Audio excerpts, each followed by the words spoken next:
Hello, I'm Richard Klockner, the Director of Retirement Services for the New Jersey Principals and Supervisors Association. With me today is Debra Bradley, the NJPSA Director of Government Relations. We're here to talk to our members about the proposed pension and health benefit reform proposals. Thank you, Rich. Currently, there are two major pension bills being considered in our state legislature. A Republican bill, Assembly Bill number 3796, is sponsored by Assemblyman Declan O'Scanlan of Monmouth County. The Democratic bill, Senate Bill number 2692, is sponsored by Senate President Steve Sweeney of Gloucester County. Additionally, Senate President Sweeney has introduced Bill number 2718 that establishes certain criteria for public employee health care benefits plans. This bill requires a premium percentage-based employee contribution that will be phased in over multiple years. In total, these three bills contain 270 pages of proposed legislation. Additional pension and benefits bills may be filed as well. Just this week, a new bill, Assembly Bill 3928, was filed by Assemblywoman Bonnie Watson Coleman of Mercer County. Her bill concerns the funding of the pension system by the state. As with all legislation, members should be aware that these proposals are subject to change and revision during the legislative process. NJPSA is conducting an analysis of these complex and far-reaching bill proposals. We are coordinating our efforts with other associations who represent members of the New Jersey retirement systems. Rich and I have developed a synopsis of the major bill components that we'd like to talk about. Let's first look at the Republican bill, Assembly Bill 3796. Rich? Thank you, Debbie. Assembly Bill 3796 has certain key components. We will cover a partial list of this summary, the important components that pertain to most of our members. The first components talk about benefit level of changes for members with fewer than 25 years of service and who have not reached normal retirement age on the effective date of the bill. The normal retirement age is changed to 65. It requires 30 years of service before retirement eligibility, unless the person has reached age 65. Early retirement age is increased to age 65, and you must retire with 30 or more years of service. If you're under age 65, there's a 3% penalty for each year under that age. And the final average salary is increased to the 5 highest years. There are also changes that affect all employees. Future service is increased to N over 65 for early, deferred service, with a veteran at N over 60. This rolls back the 9% increase under Chapter 133 of the Public Laws of 2001. Additionally, there's an increase of 3% of salary pension contribution from the current 5.5% up to 8.5%. There is no cost of living adjustment or COLA going forward. However, current retirees would be frozen at their current level, and for future retirees, there would be no COLA. In terms of a disability retirement, there are changes which eliminate accidental disability at 72.7% of salary, and it's replaced with a work-related disability of 40% of the final average salary. A 3796 also reduces ordinary disability from its current level of 43.6% of final average salary to 40%. It repeals disability insurance for those members who enrolled after May 22, 2010. and it uses the term awards of permanent disability under workers' compensation laws. Other changes in the bill pertain to returning to public employment once retired. The bill addresses what is called a bona fide retirement.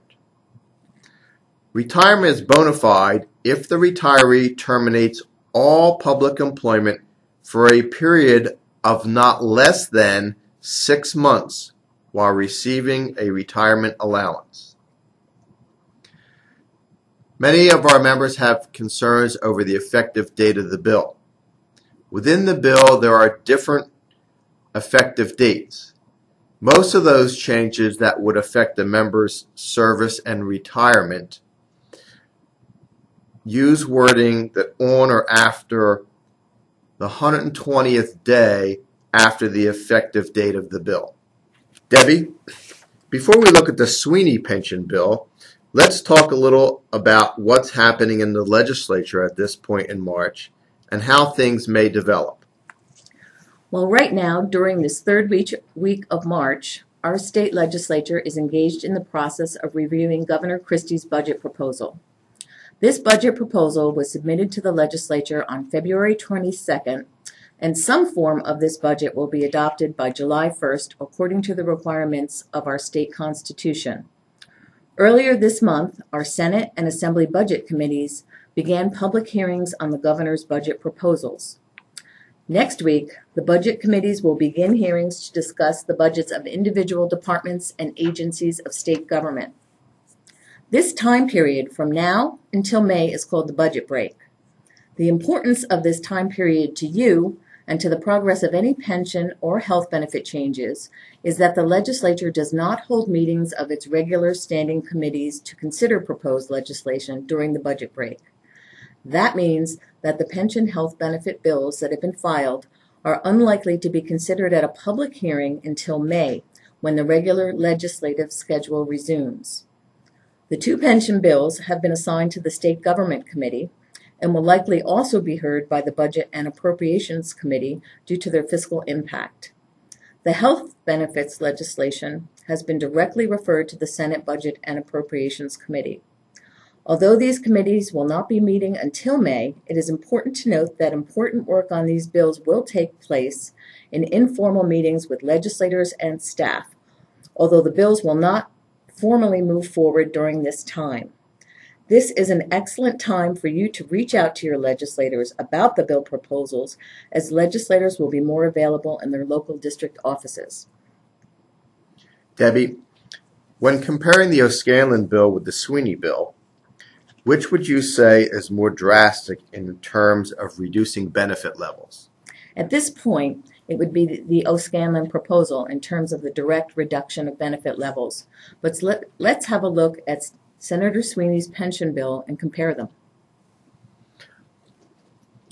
Senate Bill S2696 under Sweeney has changes to the current pension formulas, and as Debbie indicated, these seem to be a little less drastic than the O'Scanlan bill. Let's look at some of the key components. Under the Sweeney pension proposal, future service would be calculated at N over 60. But employees with 5 or more years of service would have the option for N over 55 for an additional contribution. So a member would have to pay for this additional enhancement. The bill also eliminates cost of living adjustments for current and future employees, not current retirees. Current employees with 5 or more years of service would have the option to keep the cost of living adjustment by paying an additional contribution. So the member would have to pay for this enhancement. The Sweeney bill also changes the member contribution rate to a percentage of the normal cost contribution and a percentage of the unfunded liability and future liability. Employees would be liable for underfunding due to market losses. These proposals have the potential for a large required annual contribution for employees. Most likely, these could be much greater than the current contributions proposed under the Assembly Bill 3796. Under the Sweeney Bill, election of the Board of Trustees would be eliminated, and it would change Board of Trustee membership to an equal number of employer-employee representatives. It would give these boards power to invest and reinvest monies of the pension fund currently under the Division of Investment. And it authorizes the Board of Trustees to adjust the contribution rate of the members in the system. The bill, if enacted, would take effect 120 days after enactment, except that the provisions concerning the transfer of authority over investment of pension system assets to take effect 1 year after enactment. Debbie, now that we've presented the key components of the Republican and Democratic pension proposals, what should our members be doing at this point? As I stated before, now is the time to act. Members need to stay informed by reading our weekly emails and checking the NJPSA website on a regular basis. In the Advocacy and Government Relations section of our website, members can contact their legislators by simply clicking on the Take Action tab and following the instructions in the Action Alert on Pensions and Benefits. These alerts also provide talking points for you to use if you call, write, or meet with legislators, and provide the contact information for your legislators. What members should not do is decide to retire solely on the basis of these proposals. It is entirely too early. We expect changes to be made to these proposals. If and when any pension reform becomes law, members need to consider how the bills would impact them individually, now and in the future, and make an informed decision. As it stands now, most provisions of the pension proposals that would impact service and key pension calculations would take effect 120 days after enactment, which is generally the date the governor signs the bill into law. The health benefits reforms, if enacted, will take place immediately upon the bill's signing or at the end of any existing collective bargaining agreement that is in effect on the date the bill is signed. Now we will review the health care proposal introduced by Senator Sweeney, Senate Bill 2718, that seeks to require premium-based employee contributions toward health care benefits. Under S2718, the bill would require premium-based employee contributions toward health care benefits. The contribution would be at a percentage of premium for the level of coverage selected by the employee. And this contribution toward coverage could be no less than 1.5% of pay. Same contribution provisions would apply to retirees through deduction from the retirement allowance. However, this requirement excludes employees who have 25 or more years of service credit on the effective date of the bill and for whom the employer has obligated to pay, in full or part, health care benefits in retirement prior to the effective date. Additionally, in the State Health Benefits Program and the School Employees Health Benefit Program, it would require promotion of the use of generic drugs. It would require annual personal health appraisals, health and wellness plans, and financial incentives when maintaining a healthy lifestyle. There would be a choice of at least 5 different plans or levels of coverage and out-of-pocket costs. It would close participation in the state health benefits or school employees health benefit plan with a moratorium on new employers enrolling. These same requirements would apply to districts that are not part of the state health benefits plan or the school employees health benefit plan. The bill also requires the establishment of employee benefit quality, cost, and delivery committees to develop components of employee health care benefits coverage. This committee would include members of the union and local officials.